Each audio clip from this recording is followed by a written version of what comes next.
we're going to talk about graphing in standard form. So that means our x's and our y's are going to be on the same side of the equation.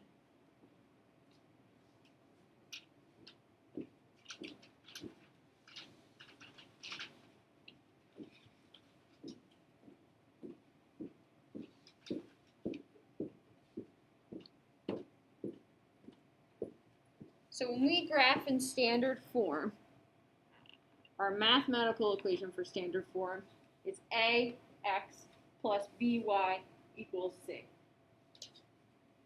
where a, b, and c are real numbers.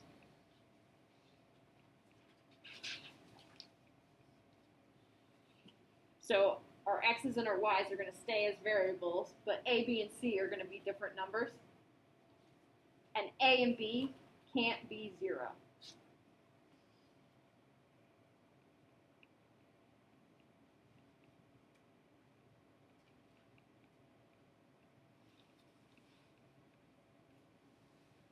So that's how we can tell if something's in standard form. I have an x, I have a y. They have some kind of number in front of them, and they're set equal to a number. So it's going to look something like 2x plus 3y equals 7.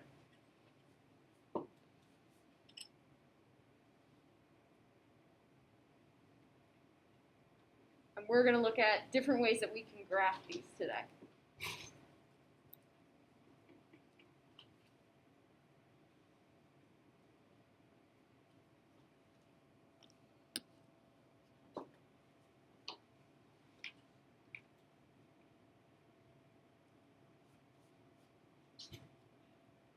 So the first two that we're going to look at don't look exactly like our standard form, right? The first one has a y equals 4. The second one has an x equals -2. These are kind of our weird situations. These are our outliers. All of our other graphs are going to follow nice, pretty rules, but anytime we're missing an x or missing a y, this is when we get our horizontal and vertical lines, and these tend to be the most confusing for everyone, so I wanted to make sure we kind of talked about these first, because these are always like the moments everyone has. So when I look at this first one that says graph y equals 4, what that means for me is if I was going to make a table, it means no matter what my x value is, my y value is always going to be 4. So that's like those tables we saw yesterday or the other day in the Do Now where it was all 18s down the row.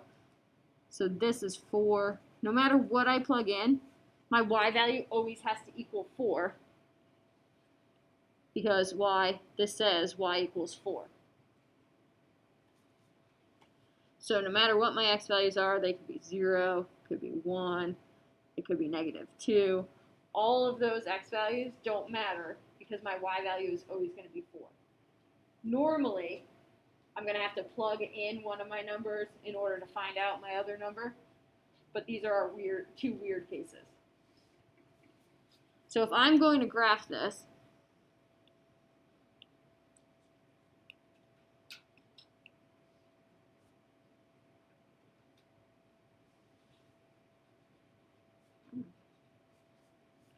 if I want to graph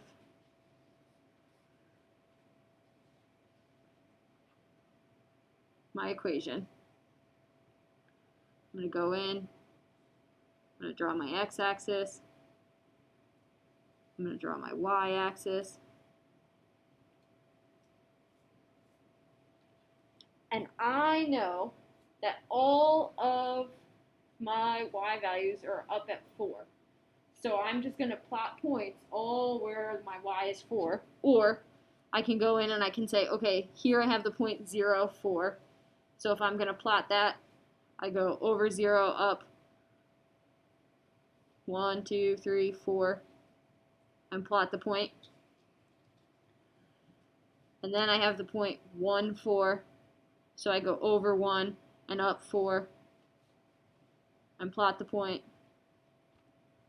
Then I have negative 2, 4.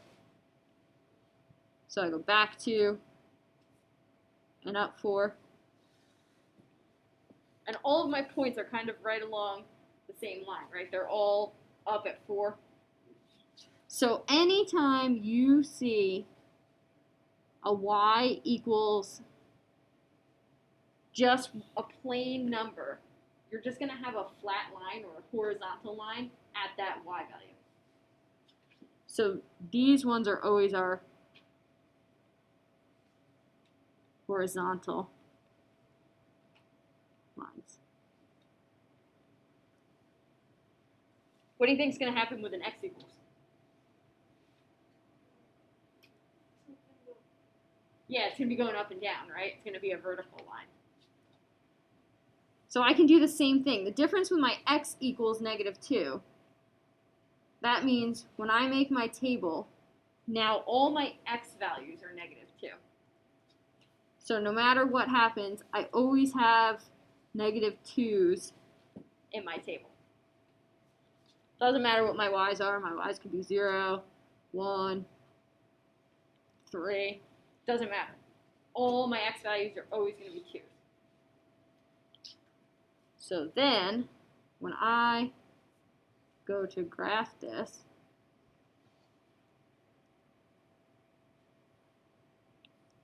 I put in my x-axis and my y-axis. And then I'm just going to plot my points again. So I'm going to go negative 2, 0 means go back 2 and down or up 0. Negative 2, 1 tells me go back 2, up 1. And negative 2, 3 tells me to go back 2, up 3. So now I end up with my vertical lines.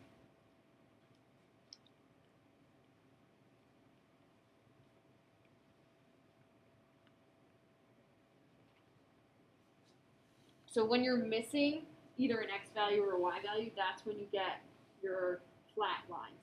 When we have both our x and y's, that's when we're going to get all those different types of diagonal lines.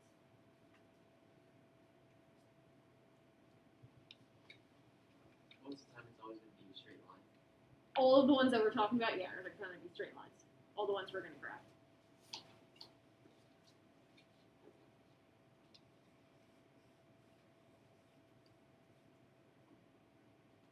All right, you ready to see the ones that require a little bit more math that are actually in standard form? Okay. So when we go to solve our standard form equations, we're going to find our x-intercept and we're going to find our y-intercept. Because once we have 2 points, we can plot those 2 points and then we can connect the dots and get our graph. So do you remember what x-intercept means? Have you ever heard that before? Maybe, kinda. X-intercept is where the graph crosses the x-axis. So if I had a picture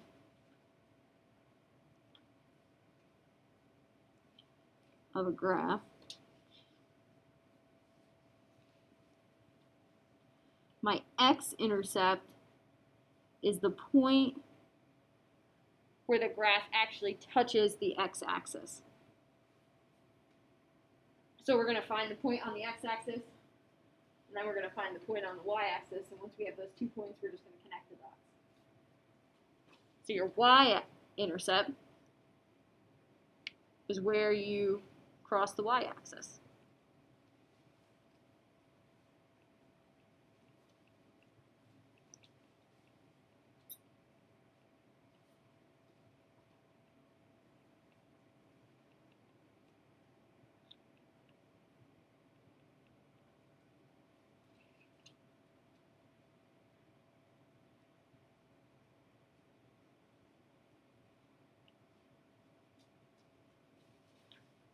So if I had a graph,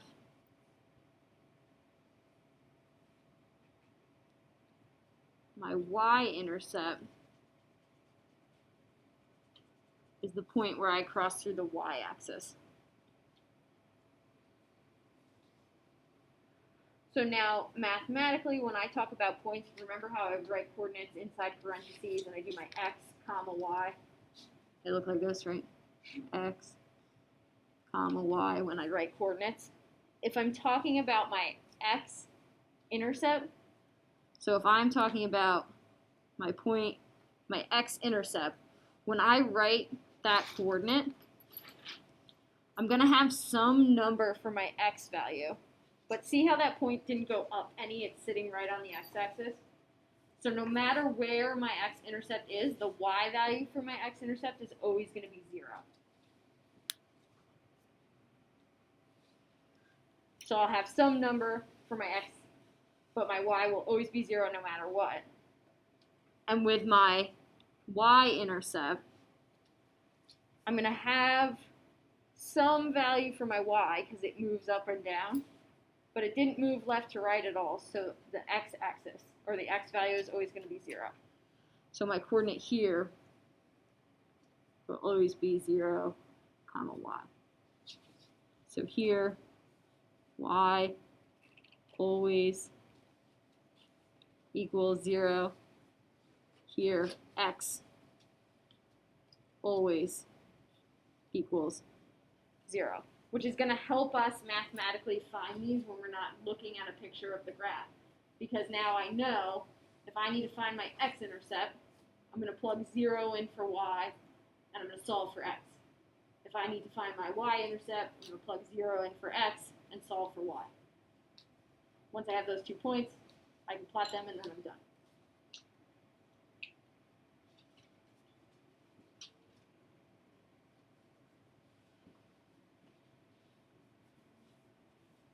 So, my example for this is going to ask you to find the x-intercepts to graph 3x plus 4y equals 12. So we're going to find both intercepts, and then we're going to plot them and connect the dots. You need me to move that up a little? There you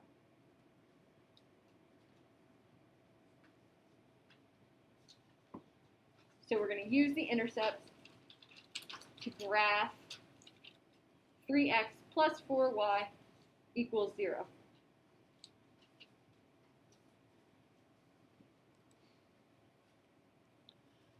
So we need to find our x-intercept.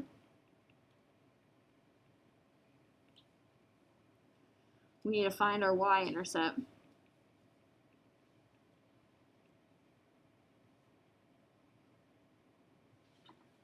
And then we're going to plot them. What would we do with the 12? What we do with the 12? Yeah. We're going to help us, it's going to help us solve with it. So if I want to, for the equation, the whole equation is going to equal 12, but when we go to find our x-intercept, our y value is going to be 0. When we go to find our y-intercept, our x value is going to be 0. So the trickiest part of this is it's like you're plugging in for the opposite variable. So if I want to find my x-intercept, that means I'm solving for x, so I have to make sure everything else except for the x is numbers. So when I go to find my x-intercept, this is where you plug in 0 for y, which means I'm going to take my equation, my 3x plus 4, and instead of writing y, I'm going to replace it with a 0 equals 12. So I didn't change anything in my equation except for where the y was. The y becomes 0. And I want to solve for x. So now when I look at this, I say, okay, 3x plus 4 times 0 is what? 0, so it just goes away. Because if I'm adding 0, I'm not changing anything. So I really have 3x equals 12. How do I get x by itself? Divide by 3, right? So x equals 4, which means my x-intercept is the point 4, comma, 0.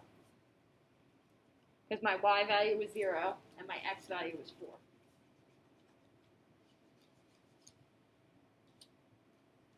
Are you okay so far? Okay. We're always replacing like the y with 0. Yes, to find your x-intercept. Now when we go to find our y-intercept, it's going to be the opposite. I'm going to replace the x with 0.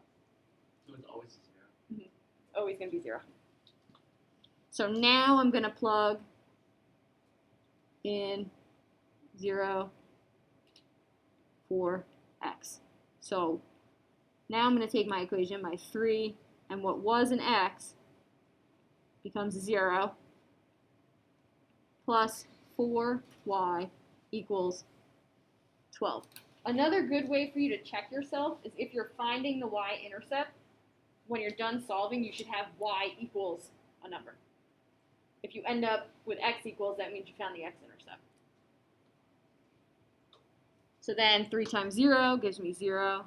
So I really just have 4y equals 12.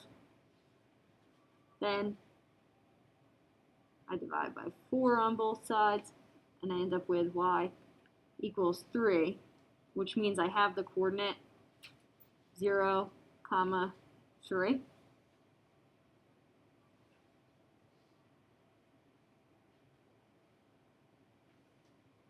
So now if I'm going to graph this, all I need to graph this are these two coordinates that I just found. I need my 4, 0 and my 0, 3. I'm going to plot them both and connect the dots because as long as I have 2 points, I can draw a straight line. So I'm going to bring in my coordinate grid. Let me get it a little bigger so you can see it. I'm going to put in my x-axis and my y-axis. And then when I go to plot 4, 0, that means I'm going to the right 4 and up 0. So all I'm going to do is go over 1, 2, 3, 4. I'm not going to go up at all. I'm going to draw a point. And then I have to plot 0, 3. So 0, 3 means don't move left or right, but go up 3. So then I plot that point. And now that I have those 2 points, I literally just go in the best I can. I draw a straight line through those 2 points, and I'm done.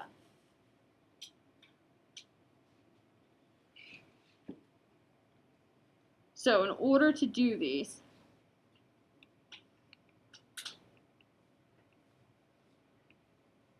you're going to find the x and y intercepts.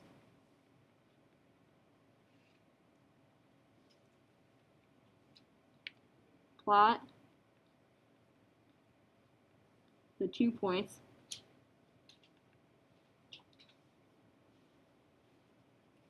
and connect the dots.